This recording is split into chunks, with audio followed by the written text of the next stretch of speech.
Okay, welcome back to the Sorcerer's Children. We are on episode 5. We are on chapter 5, and Amy is about to do something crazy. Amy is leaving the village. Obviously, Amy's leaving the village. The whole point of the story is that Amy's going on this magical quest. Amy has met her sister Emma. Amy has met a weird boy named Dominic, who she knows has a crush on her, because who couldn't have a crush on Amy? Because she's so great. Amy has basically decided that it is time to sneak out because she has this package that she stole, but didn't really steal because he left it out on a table for her to take, from the camp leader. And she needs to take it to her parents, these two sorcerers, because she really needs to see them. She is totally ready to face whatever is coming her way because she knows one spell. She has completed one raid. She's ready to go. Let's start with chapter 5. Chapter 5 is called Together. We start off. Amy has borrowed an alarm clock from Jade, sets it for midnight, told everyone else she had a raid. No one could know what she was up to. What a rebel. Amy sneaking out. That night as she got ready for bed, she could hardly even brush her teeth because her hands are trembling from excitement and nerves. Clambered under her covers, closed her eyes, thinking the next time she opened them, it would be time. No such luck. She opened them many times, didn't fall asleep until 11. Okay, so she's getting up at midnight. She doesn't fall asleep till 11. Poor Amy got no sleep. When her alarm went off an hour later, silenced it, slid out of bed. Oh, here we go. Outfit, jeans and a tunic. No colors. Similar to the outfit Emma had been wearing when she had rescued Amy. Maybe it's the same colors as that. Maybe I'm just hoping that the readers can infer that it's the same color. So in that case, I think it was a red tunic and blue jeans. But we don't say if she's wearing boots. I'm assuming that she has worn boots. Oh, and packs up her bag. What's in her bag? All the kit contents and her medal and the package that she had taken from Russell. Night was cold and dark. She shivered, wishing she'd worn a sweater, but you can snap your fingers and change it to anything. So why isn't she just snapping her fingers and putting on a sweater? No, that's too complicated. Some people were running to raids. She steered clear of the raid hall. She was going somewhere that she hadn't been since the first day here. That was 2 days ago. I'm pretty sure that she has just finished her second full day at the camp, but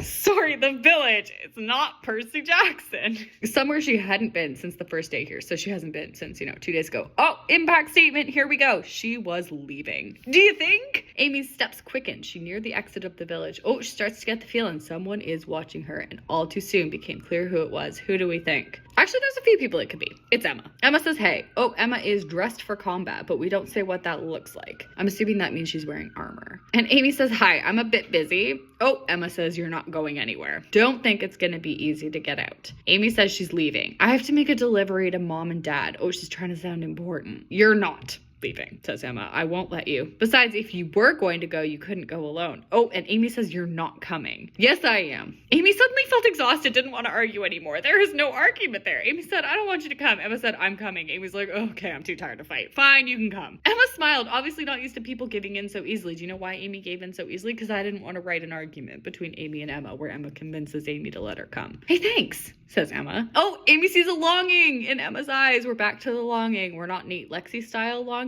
Almost like her sister was just as trapped as she had been. Now she was going to be set free just like Amy. Hey, Amy groaned. Not another person. Another person. Who do we think it is? Obviously, it's Dominic. Dominic appears from the shadows. Amy shakes her head, says, not you too. Dominic says, well, you're letting Emma come. That's different. She's my sister. Go away, says Amy. Dominic says, I'm not leaving and you know it. Oh, Emma said, Amy's right. Dominic, go away. Dominic says, I'm not going away. Come on, it'll be great to have me on your side. Amy says, never. I don't want you around. Dominic says, come on, it's almost like a one-man team with you and Emma. Amy, you don't know how to work magic. Emma, you aren't strong enough. How do you even know that? I've been training for years. I know how to control magic. Emma says, you little, and she's about to go punch him out. Amy stops Emma from going to punch Dominic because, Amy's taking pity on him because he has a crush on her because Amy knows that. Stop it. Please, Dominic yells. Amy says, no, leave us alone. Amy is shouting. They are trying to sneak out and Amy is yelling. Oh, wow. Dominic has quite the monologue here. Let's take a look here. All right. Dominic says, I know that you two are children of the most powerful sorcerers ever. I understand that you're my superiors.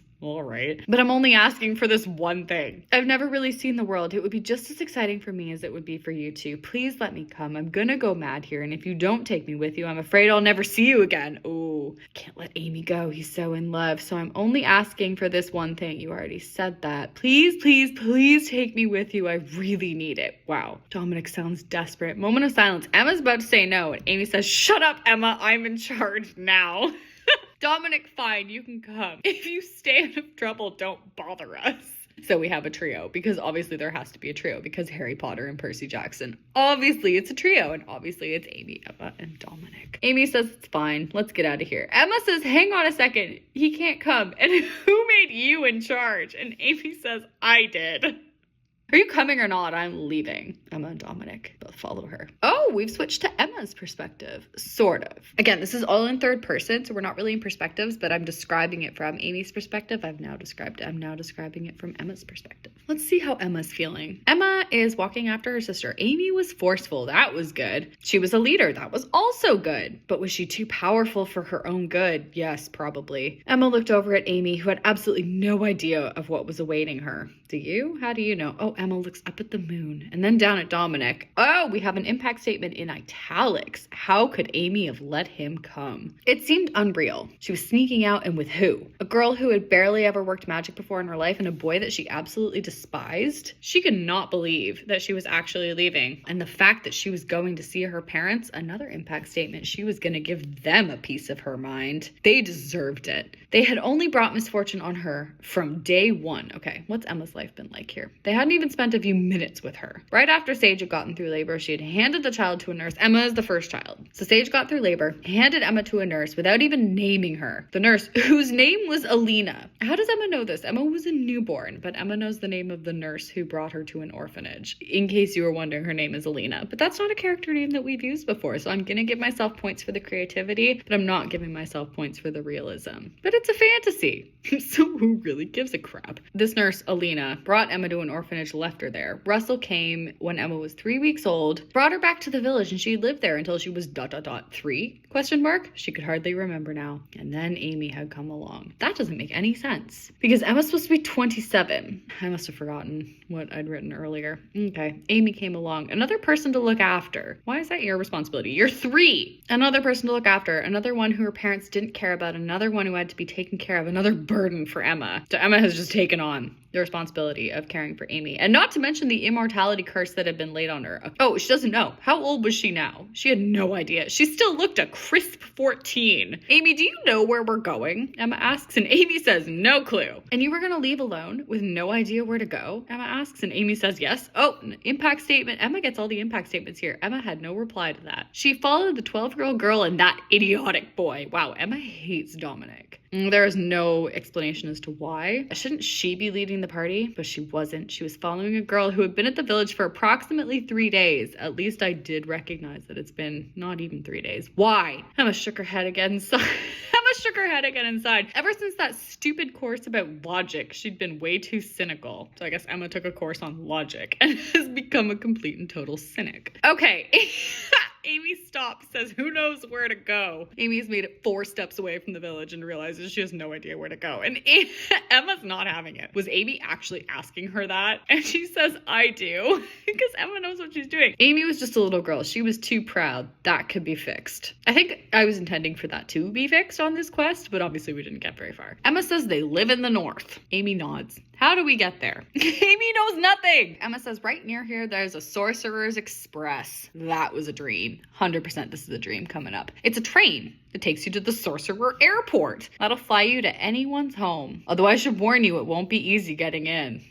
Why not? We'll find out. Emma explained. Amy looked confused. There was a moment of silence as Emma tried to convince Amy with her eyes not to ask. I don't know why. Amy gets the hint. So where's the Sorcerer's Express? Asks Dominic, and Emma says, follow me, worming her way to the front. And Amy grabs her wrist and says, no way. You don't know where you're going, Amy. Oh, but the girls glare at each other and then Emma takes a step back. Amy's right. It was her quest. She'd had the guts to leave and Emma was going to have to respect that. So did you. I feel kind of bad for Emma. Amy doesn't deserve this. Amy's been there for 4 days. Amy starts to walk. Where is Amy walking to? Amy is expecting Emma to follow her and point to, okay, go that way, Amy, but you're our leader. We love you. All right. So Amy's walking. Emma's following her and Dominic is following both of them. Dominic is trailing behind them like a lost little puppy. Oh, but for a minute, Emma's hatred for Dominic disappears. No idea why. We don't know why she hates him in the first place, and we don't know why she suddenly has stopped hating him here. Fragile, silent harmony of the three of them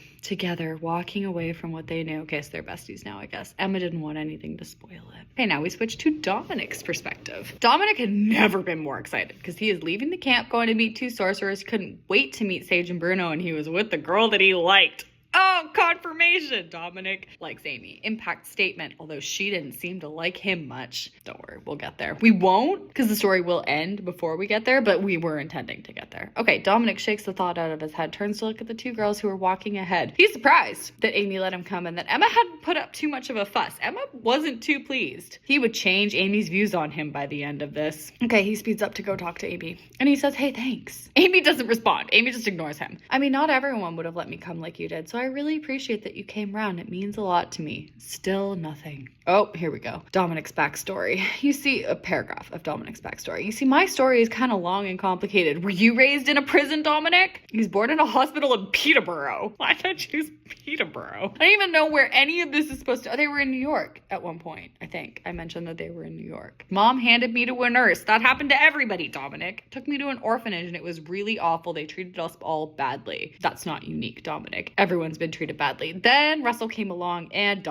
Dominic stops. Are you listening? He asks Amy. Oh, this is his pet peeve. When he tried to spill his guts to someone who he cared about and they didn't even listen. That's a pet peeve, so I guess this happens frequently to Dominic. Amy says, yes, I'm listening. And you're about this close to getting kicked off the quest, so zip it. Wow. Amy does not want to hear it. Dominic was surprised. Cool, he said. Why don't I just shut up now? Amy and Emma say that would be nice. Not interested. Even if the girls didn't like him now, they would soon. There was no doubt about that. None at all. That's the end of that scene. Okay, now we're back to Amy's perspective. So Emma says it's time for a break. They've been walking for hours. I don't know where they're going. I don't even know where they are. They jumped through some magical hole. So I think I think in my mind they're in almost a different realm or a different alternate kind of reality. So Emma says it's time for a break because they've been walking for hours and they're nowhere near the train station. How do you know that, Amy? Emma's the one that knows where they're going. I'm good with that. Amy's all right with a break. Emma asks if anyone's got food. This is another dream, I can confirm. Emma says, okay, I can just summon some. So she holds out her hand and gets a tray of pizza. The group was in the middle of a road. There were no cars. It seemed old and deserted. This is a dream. I can confirm this is a dream that I had. I was in the middle of a road and eating pizza. For a moment, one solitary moment, all hatred dissolved. Why? Because pizza. They were a group. They were together. That's the title of the chapter. Oh, it's coming back. Oh, Amy takes a slice of pizza, bites into it thankfully. She can see the relief in the other two members' eyes, knew they're feeling the same way. And Amy says, I think we should pray. Pray for what and to who? Pray to the sorcerers, says Amy, and thank them for all their hard work. What hard work? And for this moment. Emma says, if we must. And Amy says, aren't you grateful for this? Oh, here we go. Amy's having a moment. I am. I'm so grateful that I'm not in Roxwell anymore. That's reasonable. I feel like we should acknowledge someone that we're here and we're happy to be here. Don't you agree? I do agree, says Emma. We're doing this because we're grateful. And Dominic says, I'm in. They didn't know where they were going or whether or not they liked each other, but here they were. And they weren't about to duck out of it now. This was just the beginning and they were in it together. The bond has been formed over some pizza. We're grateful, Amy says. We're thankful for this moment. Thankful that we're together and going on an adventure. We're thankful that we have each other and that we have this wonderful world to explore. We're thankful for everything and I'm thankful I'm no longer in Roxwell. Emma says, I'm thankful that I'm no longer at the orphanage and that my younger sister is safe. I always felt that it was my duty to protect her. Yeah, you lost her when she was 4. I worried for many years that I'd failed that duty. You kinda did. Thank you for keeping her alive and letting me finally save her. Forgive me for failing her for so long. Dominic says, I'm thankful that these two let me come with them. I needed to get away from that place and now I'm out here in the real world. This isn't the real world, is it? I don't entirely know what world is supposed to be. Oh, I'm with the 2 girls that I respect the most. You've known her for a day, Dominic. So thanks for that, says Dominic. So like I said, we're thankful. I don't know who you are. And I don't know what I'm doing right now. At least she admits it. But if you're out there, you're my parents, and I know that you'll guide me through anything that happens. Thank you. Good night. That is their prayer. Emma says we should get going. Oh, magic of the moment's gone. They're ready to get moving again. So they get up. Oh, and they start singing. Okay, here's the song that they sing. Ready for this? We don't know where we're going. We don't know who we are. We don't know what we're doing today, but we are going afar. They skipped on down the road happily. They sang and laughed. They acted like siblings. That's a little weird considering that Dominic and Amy are about to have a love story. Why have I said that? That's weird. They had no idea what was coming their way. That is the ending impact statement for the chapter. That's the chapter. That's the episode. See you in the next one for the train. The Sorcerer's Express train that was yet another dream.